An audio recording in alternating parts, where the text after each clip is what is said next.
Welcome to the Agent of Wealth podcast with Marc Bautis from Bautis Financial. In this podcast, Marc helps guide you towards financial freedom, ensure you never run out of money, and create a balance in life that prioritizes what is most important to you. Join us for this journey as Marc draws from years of expertise and guest experts to solve the multiple wealth building challenges involved in your financial life.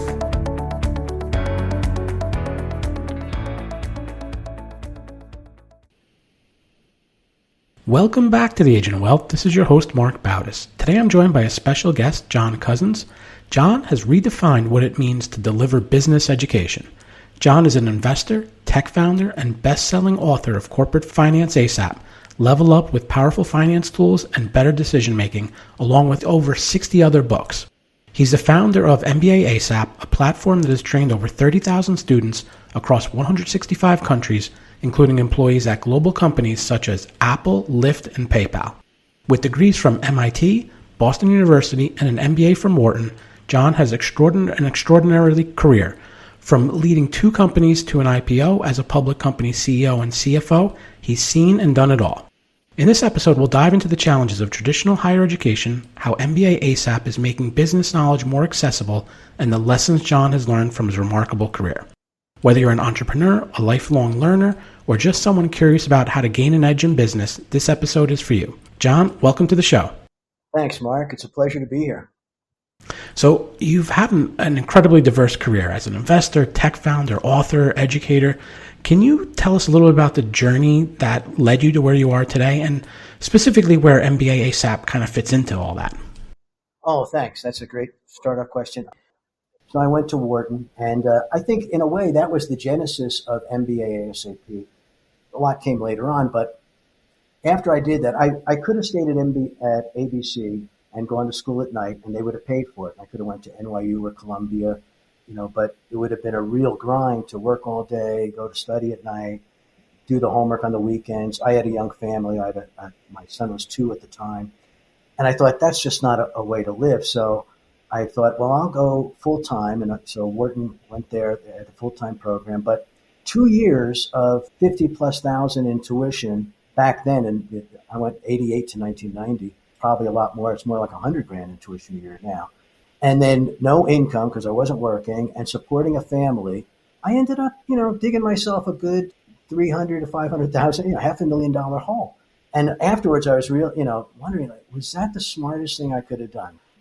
It was really a great education. I wanted to do an Ivy League thing and make the connections and all that and sort of compete at that level and see if I could. And so for all those reasons, it was wonderful. But the money and the time were a huge, expense. 2 years of not being out of a career and spending all that money and not making money was really a challenge. And, you come away from an MBA and you think, it's not like going and getting a medical degree or even a law degree. There's not that professional toolkit that you have.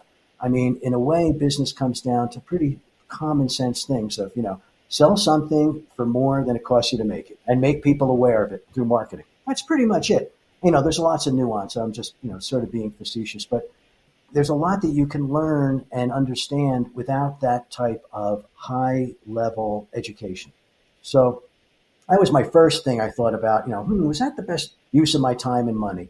It turned out it was wonderful, but, there's lots of other ways to do it. And then I really wanted to create my own company. So I became an entrepreneur and started a bunch of companies, ended up, like I said, taking 2 of them public through direct listings, getting market makers and getting a trading symbol and putting them on the trading desks. And that was really great. And all those experiences were great. And then my sister was teaching at Fairleigh Dickinson in New Jersey. She was teaching finance at night. She was working for AT&T Credit. And I thought, that's so cool. I'd love to teach and stuff. So I started looking around and I got some jobs teaching part-time in the evenings at different universities. And then started realizing as I was teaching, I took 2 companies public. I was a public company CFO and CEO for 15 years. You learn to, you're reacting to things, doing stuff, what is really important. And suddenly I'm confronted, I'm with students and these textbooks that are like 800 pages long for finance, for accounting, for, all these different subjects, and realizing, you don't need to know all of this information. It'd be impossible to really learn it all. What is the most important things, and then what are things that are less important that you might experience once or twice in your career? Just like in football or something, the blocking and tackling, the fundamentals. And so I started to distill down those books. And my students, I'd have students that had a half a dozen, accounting and finance courses. And I first thing I'd say to them is like, okay, what's on a balance sheet? And they'd get all like deer in the headlights and panic, like I asked some crazy question, and they'd start just throwing out buzzwords like debits, credits, assets, this stuff. And they didn't really know how it was structured. So I'd go through and say, here, think about a balance sheet like a house. The asset is the house. The debt and equity are on the other side. That's how you finance the house. The debt is called a mortgage. We all know that. And if the mortgage is less than the worth of the house, and you figure out the worth of the house by an appraisal, then what's left over is the equity. And the debt and equity equal the same amount as the asset. And that's the balance. The accounting equation is assets equal liabilities plus equity. And all of a sudden they'd be like, a light would go off, and I'd see these, they'd suddenly, I've had 6 courses and I never really understood how that worked. And that was the fundamentals. Then you can go in and see all the different asset classes, all the different types of debt, senior and mezzanine and all that, all the different types of equity, preferred and common shares. But first you have to have that kind of fundamental context to fit all these kind of things into. And so I started to, as I taught and as I started to make my teaching materials, at first I started to make them into, PowerPoints and stuff like that. From there, I made them into little white papers. And from there, I made them into books. And the books I would sell, suddenly at that time, now the technology sort of caught up with where I was. And Amazon came out with KDP, Kindle Direct Publishing, where you can just upload a Word file and they have a cover, maker, creator and stuff in there. And suddenly you can have your book published, on there and sell it. And as an ebook, Kindle, or they do what's called POD, print on demand, where they'll print 1 copy of the book every time someone orders it. So suddenly you don't have to buy 1,000 copies of printed and keep it in your garage and mail them out. They do all that distribution. So it was a wonderful kind of business model with no working capital. And so I started posting my books up there. And then a platform came along called, a number of platforms, but one I like, Udemy, and where I could just put up videos along with my written stuff and post those and create curriculums and create courses and sell them on there. So again, it was digital content, free, to put up, no, costless basically to me. And so I started to do that. And then little by little started to assemble my own website, my own courses, my Substack, newsletter, my community platform where it's more peer-to-peer, where people, it's not just me talking to them, but my students in the community can get support from each other and ask each other questions too and all. So I started making all these other tool sets based on that. And that's really where MBA ASAP came from. In 165 countries, I realized over time that not everybody knows what ASAP, the acronym, stands for. It's as soon as possible. And that was my, boiling it down to the essentials so people could just grasp this stuff and start using it in their everyday life. How can you learn this stuff and learn marketing and, the basics and then build a skill set based on those? I thought that would be a worthwhile thing. And sure, I'm amazed that, like you said, I'm in 165 countries. I have students. I didn't even realize there was 165 countries. I have students in Madagascar and the Maldives, and just remarkable to me that they have aspirations to make their life better, and they want to do it within a capitalist framework. It's been a really great journey in that way. And I feel like I get a lot of thanks from my students, and I feel like I'm really helping people in a way. So that feels good. That old adage of, give somebody a fish and you feed them for a day, teach them how to fish and you feed them for a lifetime. And so I like being on that side of teaching people how to fish. Yeah, and I think, you talked about how, you got your MBA and there was a big time investment, big money investment.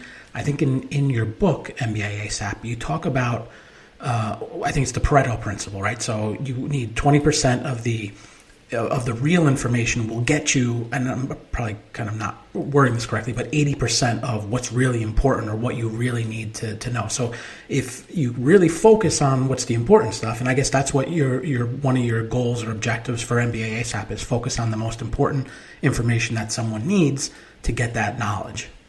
That's a great way to put it, Mark, and you're absolutely right. Yeah, the Pareto principle. Pareto was an Italian economist, And he came up, these power laws, they call them, but his is, 20% of something gives you 80% of the results.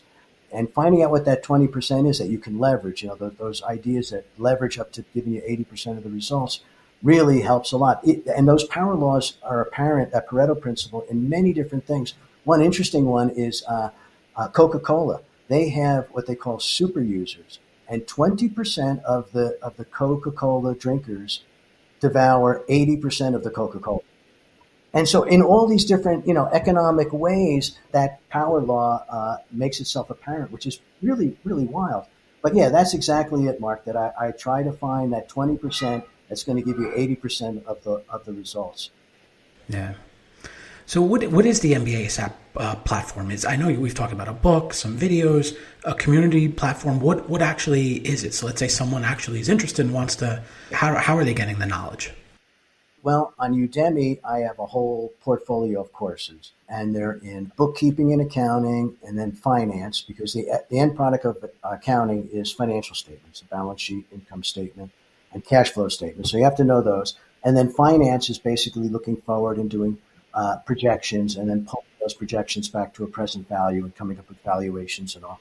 And then there's marketing, negotiations, leadership and management courses. Entrepreneurship is a big one. And then I have an MBA ASAP course, which sort of has all of those in it. And I have a course on cryptocurrencies. I have a course on using Python, computer coding language, for finance, and how to create the financial formulas and stuff in computer language. So all the aspects of business, and they're all up there. Now, on that, I don't have a hierarchy of them, though. It's just, here's the courses, sort of like a Chinese menu. You can pick one from column A, one from column B. But now what I've done is I've taken on my platform, MBA-ASAP.com, and I've put those all into a more organized way.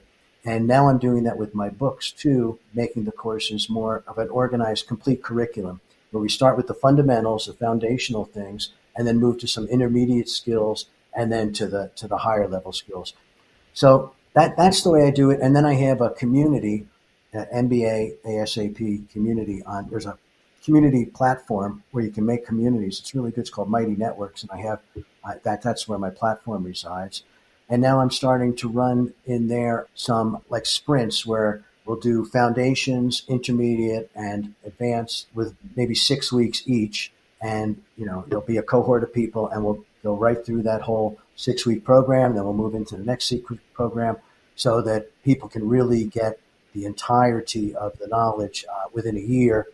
And I have a book series like that. I've done my books organically before. I have 60 plus books now, and they were just, the name of the book, whatever the subject was, negotiations or learning how to learn, accelerated learning, which is a fundamental skill. That's one of the first things I think you need to really know is how can you learn fast and efficiently, and then you can start to take in this material, at a better pace and retain more of the knowledge.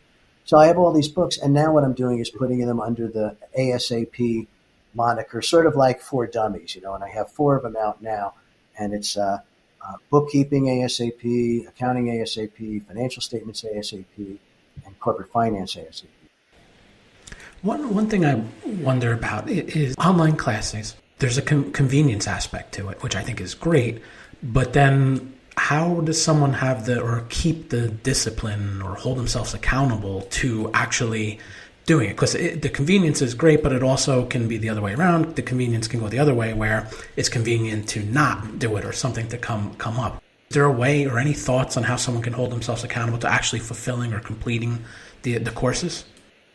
That's the idea of the community, is that now we have this cadence, and I'm there, and we talk, and each week there's stuff deliverables. You're supposed to be at this milestone of finish this chapter, watch these videos, and then we'll talk about that. And so that helps to hold people accountable, especially when there's a cohort and you know that your other cohort mates are actually doing it. So there's that way. The other way is free is a great thing too. And there's lots of free material online now too. Like you can put together a program for free, even looking at YouTube videos and other stuff. I think like ASAP, fast is better than free, for one thing. And also having that direction is better than free. And And there's another aspect to cost that people like it's the book Skin in the Game by Nassim Taleb. People pay attention to what they've paid for. And so, I have different varied pricing, low pricing for some parts of the world where people don't have a lot of money, and higher pricing for, people that have the money so that they pay for it. And when people pay for it, they tend to pay more attention to it. Stuff that I give away for free sometimes, I look back and I have ways to look and see how many views have been on these videos and how many pages have been read. And usually it's a low number. People, hey, free, I'm going to get that. And then they keep putting it off. But when they pay for it, they actually start to go through it. It's like, I can't let that just, not go because I paid for it. I need to actually do it. So there's two ways: the cost, so that puts skin in the game, so people pay attention, and also then the community is about that to hold people accountable at a certain cadence. So we're moving on. Here's where we go. Have you seen any trends with the profile of the students? Is it someone who's establishing their career and is looking to do this kind of part-time, maybe non-office, non-time that they're working? Or is it the person who maybe recently graduated from college and instead of going full-time into a traditional MBA program says, you know what, I need the knowledge. I'm going to get the knowledge as quick as possible and go through something like a course like yours? Yeah, and that's a great question. And it's both. I have in marketing, you're supposed to develop your customer archetypes, the ones who are your ideal customers. And there's a number of them. Some of them are young and they're just starting out, like say in their early 20s and things, or even their late teens. And they want to, learn something about business. And then there's ones in their mid-career that they have, they're middle management or something, but they never really learned how to read a financial statement. And suddenly, these kind of things, these short little skill sets that can be taught, very quickly can up their career and their ability to move up the career ladder pretty quickly. Or it's people, like you say, that have been, say, out of college for a bit, had a little bit of career, thinking about getting an MBA.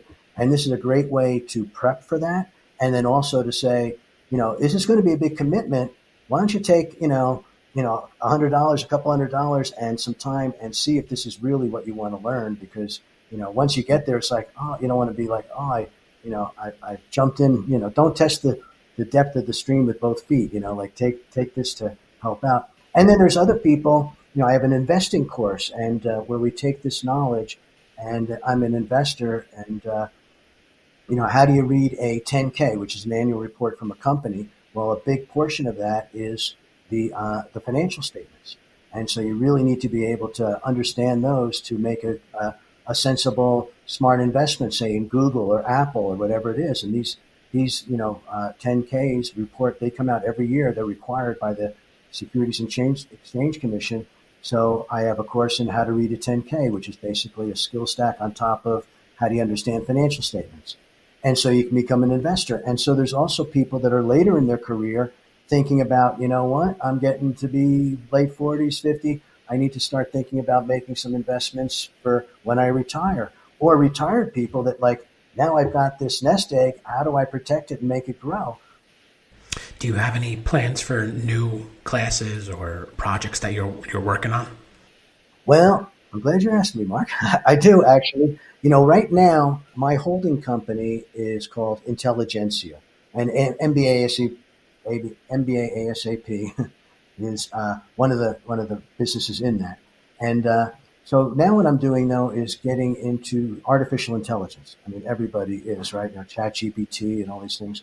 And I have two things. One is a chatbot that has all of my material, digested through this artificial intelligence engine into a chatbot. And that's being deployed in my course on my website so that students can interact with that, and ask any kind of questions to it. And boom, it gives answers from all of my material. So they don't have to go back and try to search through it like that. And so that is one thing. And then another is I'm just launching a course, probably within the next week, 4 to 6 weeks here. It's just about completed. It's my negotiations course, and it is completely AI driven. It's a video course, right? And it's an avatar of me. It looks like me. It talks like me. I've heard it talk. I've had to do these scripts so they could get my lip movements and all. And then it answers questions as me and interrogates the students and coaches them along. and finds out what they do know about negotiations, where they're short, and targets those places. So it's really, really intense one-on-one kind of interaction, but it's at scale. Everybody gets, as many people as want this get it, and it does it in 120 languages. All my courses up to date have been in English, and English, I'm in 165 countries. There's students all over the world that understand English. English has become the lingua franca of the world. Everybody knows that as a second language.